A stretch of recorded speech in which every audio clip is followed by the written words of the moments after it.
महाराष्ट्र में विधानसभा के चुनाव अभी होने बाकी हैं, लेकिन पहले से ही रिसोर्ट पॉलिटिक्स की शुरुआत हो गई है। दरअसल महाराष्ट्र के अंदर अपने विधायकों को कैद करने का सिलसिला शुरू हो गया है। बिहार में याद है ना कि किस तरीके से विधायकों को कैद किया गया था। तेजस्वी यादव अपने घर में कैद किए थे, नीतीश कुमार पटना के होटल में कैद कर दिए थे, बीजेपी वाले कैद कर दिए थे, और उसके बावजूद भी दर्जन भर विधायक गायब थे। मुकदमे तक हुए थे, पुलिस खोज खोज कर लाई थी। लेकिन झारखंड और बिहार के बाद महाराष्ट्र में एक बार फिर से रिसोर्ट पॉलिटिक्स की शुरुआत हो गई है। महाराष्ट्र में इसके पहले भी हुआ था, जब शिवसेना टूटी थी तब हुआ था। और अब वोटिंग के लिए दरअसल महाराष्ट्र विधान परिषद के अंदर वोटिंग होनी है।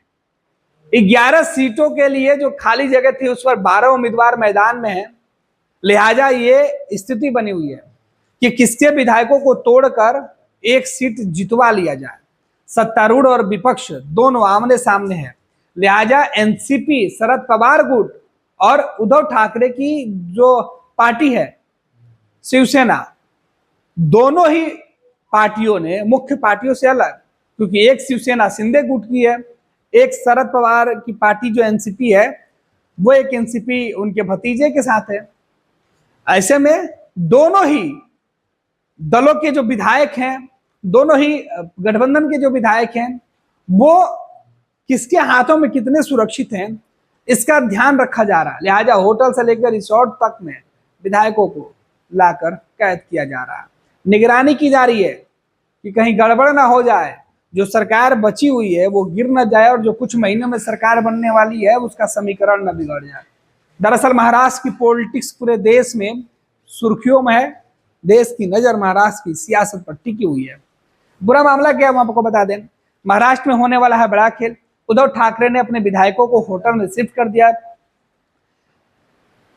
महाराष्ट्र में 12 जुलाई को विधान परिषद का चुनाव होना है। विधान परिषद चुनाव को लेकर सियासी सरगर्मियों के बीच जो बड़ी खबर निकल के सामने आ रहा है वो ये है कि शिवसेना उद्धव ठाकरे की जो है, उन्होंने अपने विधायकों को एक होटल में बंद कर दिया है। उद्धव ठाकरे ने अपने सभी 16 विधायकों को होटल में शिफ्ट कर दिया है। शिवसेना यूबीटी ने सभी विधायकों को आईटीसी ग्रैंड सेंट्रल होटल में रखा है। खुद आदित्य ठाकरे विधायकों के साथ होटल में रहने वाले हैं। विधान परिषद चुनाव में क्रॉस वोटिंग की संभावना को देखते हुए उद्धव ठाकरे ने अपने विधायकों को होटल में शिफ्ट करने का फैसला लिया है। विधान परिषद में अगर क्रॉस वोटिंग होती है तो सबसे अधिक फायदा उद्धव ठाकरे और एनसीपी समर्थित उम्मीदवार को हो सकता है। दरअसल शिवसेना यूबीटी की तरफ से मिलिंद नार्वेकर को उम्मीदवार बनाए जाने के बाद महाराष्ट्र के अंदर जो सियासी गणित है वो बिगड़ गया है। चुनाव जीतने के लिए एक उम्मीदवार को 23 वोट की जरूरत है।